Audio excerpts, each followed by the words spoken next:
분명히 6개월도 채 남지 않은 말년을 보내는 대통령인데 이제 막 임기를 시작하는 것과 같은 임기를 보내고 있습니다.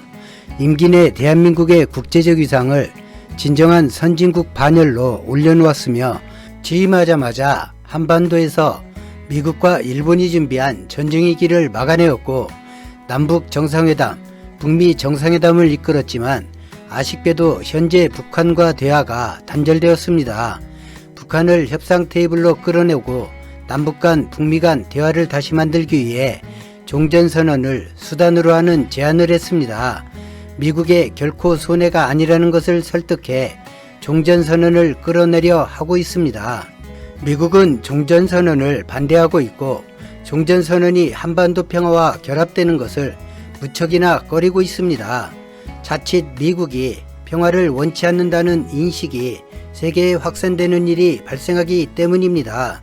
미국이 평화를 추구하는 나라인지 주한미군이 평화를 위해 존재하는 것인지 근본적으로 돌아보게 하기 때문입니다. 이런 인식이 남중국해 분쟁은 물론 세계의 미국이 관여하는 분쟁에서 미국이 원하는 것을 정의하게 됩니다. 이번 한 아세안 화상 정상회의에서 문재인 대통령은 작심한 듯 평화와 종전선언을 묶어버렸습니다. 이렇게 발언하고 바이든이 참석하는 G20에 참석하기 위해 이탈리아로 출국했습니다. 당사자이며 동맹인 한국이 무엇을 원하는지 분명하게 밝히고 바이든을 만나는 것입니다. 의장님, 정상 여러분, 한국은 한반도의 평화와 동아시아 평화와 번영의 시작이라는 믿음으로 한반도 벽화와 평화를 위해 최선을 다해왔습니다. 세 번의 남북 정상회담과 역사적인 북미 정상회담 등 한반도 평화 프로세스를 전진시켰던 원동력은 대화와 협력의 정신이었습니다.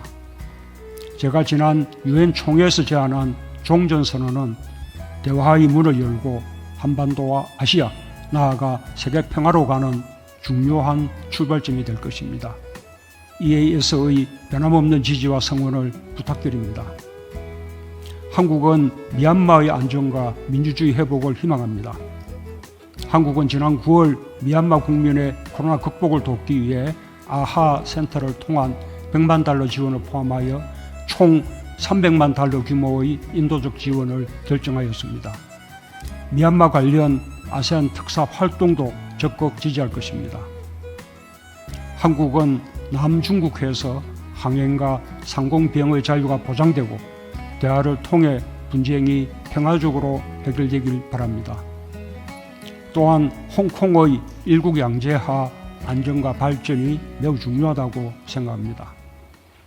한국은 인도태평양 지역에 대한 아세안의 관점이 중요하다고 생각하며 AOIP와 같은 인도태평양 지역 협력 구상과 한국의 신남방 정책을 연계하여 협력하는 등 평화롭고 안정적인 지역 구축을 위한 EAS의 노력에 항상 함께하겠습니다. 세계는 지금 국가를 넘어 지구촌 전체가 하나의 삶의 공간으로 연결되고 있습니다. 코로나는 인류의 삶에 큰 위기를 가져왔지만 동시에 우리가 얼마나 긴밀하게 연결되어 있는지를 알려주었습니다. 지금의 위기는 서로를 포용하며 협력할 때 극복할 수 있습니다. 동아시아가 평화와 공동번영을 이루고 전 세계에 제시할 수 있는 연대와 협력의 나침반이 되길 기대합니다. 감사합니다. 대통령의 말은 일반 실무자들의 말과 차원 자체가 다릅니다.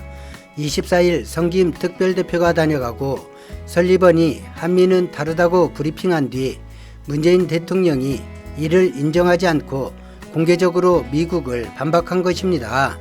대한민국이 공개적으로 종전선언의 당위성을 설명하는 것과 달리 미국은 반대하는 이유조차 제대로 설명하지 못하는 상황입니다.